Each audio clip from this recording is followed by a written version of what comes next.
आज के लेक्चर में हम आपको सिंपल प्रेजेंट टेंस के बारे में एक्सप्लेन करेंगे और उम्मीद है कि आपको बहुत अच्छी तरह से समझ आ जाएगी, यानी सादा और आम फहम अल्फाज में।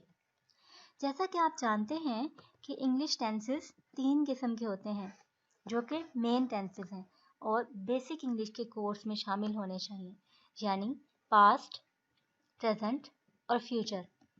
पास्ट का मतलब है वो काम जो आप कर चुके हैं, जो ख़त्म हो गया है और आपने कभी किया था, यानी आपके बचपन में या आपने थोड़े अरसे पहले या कल, यानी जो काम आपने पहले किया था वो पास्ट में है।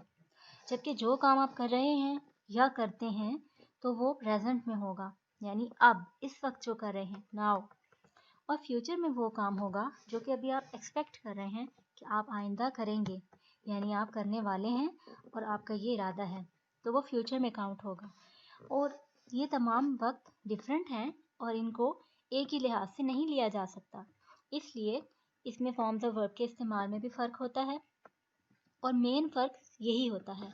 बाकी सब्जेक्ट, ऑब्जेक्ट और प्रेपोजिशन और बाकी पार्ट्स ऑफ स्पीच सेंटेंस में उसी तरह रहते हैं और अपनी जगह को तब्दील भी नहीं करते, सिर्फ फॉर्म ऑफ वर्ब में फ़र्क आता है। तो देखते हैं कि सिंपल प्रेजेंट टेंस में क्या चेंज आता है। इसके लिए सबसे पहले ज़रूरी है कि आपको सिंगुलर सब्जेक्ट्स और प्लूरल सब्जेक्ट्स याद हो जाएं। सिंगुलर सब्जेक्ट्स का मतलब है वो एक्शन डूअर या वो सब्जेक्ट्स, वो काम करने वाले जो कि सिंगुलर हों, यानी एक के तौर पे काउंट होते हैं, जैसे ही, शी, इट या कोई भी नाम, एनी नेम, तो हम सिंगुलर सब्जेक्ट कहते हैं। जबकि प्लूरल सब्जेक्ट का मतलब है एक से ज़्यादा एक्शन डूअर जो कि आप सेंटेंस में इस्तेमाल करते हैं सब्जेक्ट के तौर पे, यानी आई, वी, दे, यू। इंग्लिश में आई को भी प्लूरल सेंस में लिया जाता है, यानी मैं, और यू को भी आप के तौर पे प्लूरल सेंस में लिया जाता है। और सिंगुलर सब्जेक्ट्स को आप याद रख लें, he, she, it, any name, और plural subjects I, we, they, you. इसके बाद आपने ये सोचना है कि हर वो सब्जेक्ट जो सिंगुलर है उसके वर्ब के साथ, यानी उसके मेन वर्ब के साथ सेंटेंस में एस या ई एस का इजाफा किया जाएगा। एस का इजाफा आप करेंगे नॉर्मली हर किसी भी वर्ब के साथ और फर्स्ट फॉर्म यूज़ करेंगे। इसके अलावा आप ई एस का इजाफा उन लेटर्स के साथ करेंगे जो कि किसी भी वर्ब के एंड पे एच आता हो, जैसे वॉश है तो वॉशेज हो जाएगा, वॉच है तो वॉचेज हो जाएगा। एच ज़्यादातर जिसके एंड पे आता है उसमें ई एस का इजाफा किया जाता है। कुछ एग्जांपल्स देख लेते हैं, यानी अफर्मेटिव पॉजिटिव सेंटेंसेस में आप एस या ई एस या आई ई एस का इजाफा ही, शी, इट या किसी नेम के साथ करेंगे। आई प्ले फुटबॉल, अब आपने यहाँ पे प्ले का लफ्ज़ इस्तेमाल किया है, प्ले का वर्ब, क्यों? क्योंकि आई प्लूरल है और प्लूरल के साथ एस या ई एस की ज़रूरत नहीं है। You play football, we play football, they play football. I, we, they, you जो हैं ये प्लूरल सब्जेक्ट्स हैं, जबकि सिंगुलर सब्जेक्ट्स में साथ सिंपल एस का इजाफा कर दिया है। He plays football, she plays football, it plays football. तो ये सिंपल पॉजिटिव सेंटेंसेस हैं।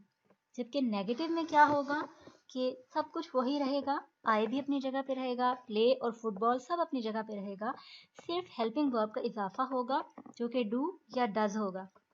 डू का मतलब है कि प्लूरल के साथ इस्तेमाल किया जाए और नेगेटिव का मतलब है नॉट का लफ्ज़ साथ इस्तेमाल किया जाएगा, यानी डू नॉट या डोंट उसका मुखफ़फ़ है, यानी मुख्तसर फॉर्म है। और इसी तरह से अगर सिंगुलर होगा तो डज नॉट का इजाफा करेंगे, क्योंकि आपने सिंगुलर में एस या एस का इजाफा किया था सिंपल में, तो अब नेगेटिव में आपने ई एस का इजाफा डू के साथ यानी हेल्पिंग वर्ब के साथ करना है और प्रिंसिपल वर्ब को, मेन वर्ब को वैसे ही रहने देना है, यानी I don't play football, he doesn't play football, she doesn't play football. तो सबसे पहले जहन में आपने लाना है कि ये सब्जेक्ट क्या है, सिंगुलर है या प्लूरल है।